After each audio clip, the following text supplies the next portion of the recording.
Hello everyone and welcome back to the channel. This is Melody from Take a Leg and Let's Dig It. I am coming at you today with sweet onion jam, which will be my last jarred up January video. You know I absolutely adore and love Thekneadyhomesteader. So my last video got cut off in the beginning and in the end I had to turn it into a two-part. Deeply apologize for that. But yeah. So sweet onion jam, that's what we're going to be making. So what you want to do is you want to kind of use like 10 onions, and you want to do, you know, depending on the size. So I have 5 of the Spanish onions, and I'm going to do 5 of the vidalia onions. So we're going to peel them, cut the ends off, and then I'm going to use, I have the older version, you can see that, of the vidalia chopper. So I'm going to chop all the onions. So you want to peel them, take the ends off. When I'm done that, I'll bring you back. We are going to use the chopper over here that I already said. It's a vidalia, it's an older version, vidalia chopper. That will save me some time. And you want to use a heavy bottom pot. I have my Dutch oven pot with a tablespoon of butter in it. So as soon as we get the onions peeled and washed, we will bring you back to show you the recipe. Okay, so as you see, we peeled our our onions, and we washed them. And now what you want to do is, you get a knife, I'll show you how to do it. Cut your onion in half again. I'm just going to put it on the chopper. Press it down. And then, yeah, so you have like a smaller onion. You can do 11. I had one that wasn't very good, so I'm using 11 onions, half Spanish and half vidalia onions, and this is why the chopper is amazing, because it saves you a lot of chopping. Let me show you again. And I gotta give it a good push. So, chopper comes in handy. So I'm going to continue to chop the onions, and then when I'm done, I'll take you over to the Dutch oven pot and we will show you the next step. Okay, as you can see, that was a lot of chopping. Yeah, my eyes are watering and got the sniffles going on, but it is a lot easier than having to chop them all.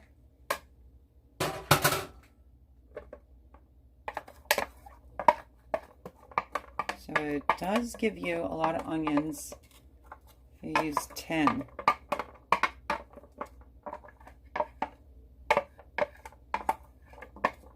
Put them in your pan with your tablespoon of butter. And now, turn your pot on. And now you have to just get your pot up to temperature. You don't want them to burn. Oh, still got a runny nose from the onions. You don't want them to burn. You just want to cook them nice and slow. So we're going to toss it into the butter.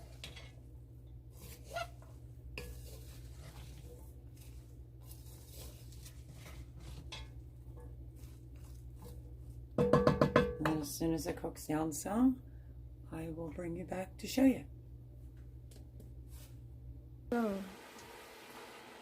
Okay, we're going to bring it closer so you can see what the onions are doing. They're starting to cook down. We're being super careful, if you can see the bottom of the pot, not to burn them. This is the idea. And then the canner has all the jars in it, nice and clean, being sterilized. I just have it off currently at the moment. And another thing I wanted to point out is this is the balsamic vinegar. You're going to need 2¼ cups for your onions once they cook down, and I will show you that. But this 1 jar bottle from Aldi's actually equals out to the exact amount that you need. So we're getting there slowly but surely. So we'll bring it back as soon as we get to the next stage. Okay guys, just wanted to show you that you can obviously see they're really starting to sweat. I had to put my exhaust fan on. It smells like nothing but onions in here. So as soon as these get a little bit darker, we're then going to be adding our 2¼ cups of balsamic vinegar. Okay, if you want to see how they look, they completely are ready to go. So you're going to take that 2¼ cups of balsamic vinegar that I showed you, the fluid ounces, and it's from Aldi's, ends up being the exact amount. We are going to now dump this in on our sweet onion jam that we are going to can. And if anything had stuck from the bottom, it will also deglaze the pan as well.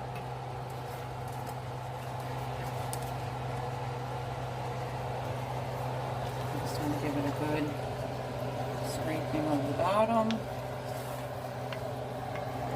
Get your extra onions that are on the side of your pot, scoop them down. And then next, we have to add 3½ cups brown sugar. So it's going to be 3½ cups of your brown sugar. So add some more. I'm going to keep my brown sugar in a big jar over here. I just want to pack it.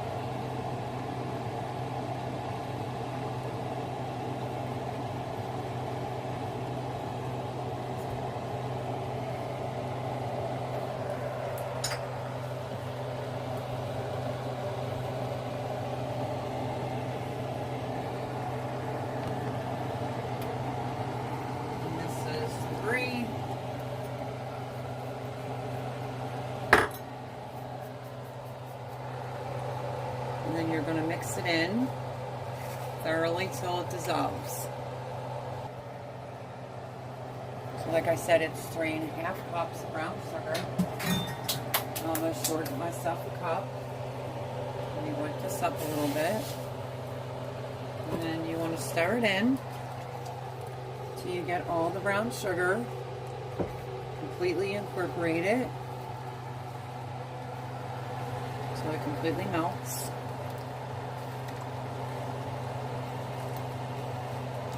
You can use sea salt here. I'm going to use kosher salt.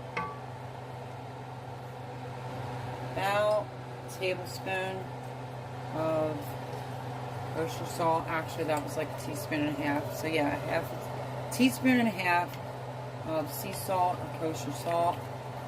Now remember something. All the jars are staying in here. And I'm going to pull each jar out as I go along, and I'll turn the water back on.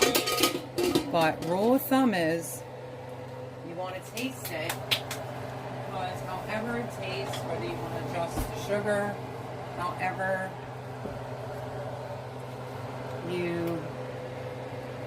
when you can it, is how it's going to taste. So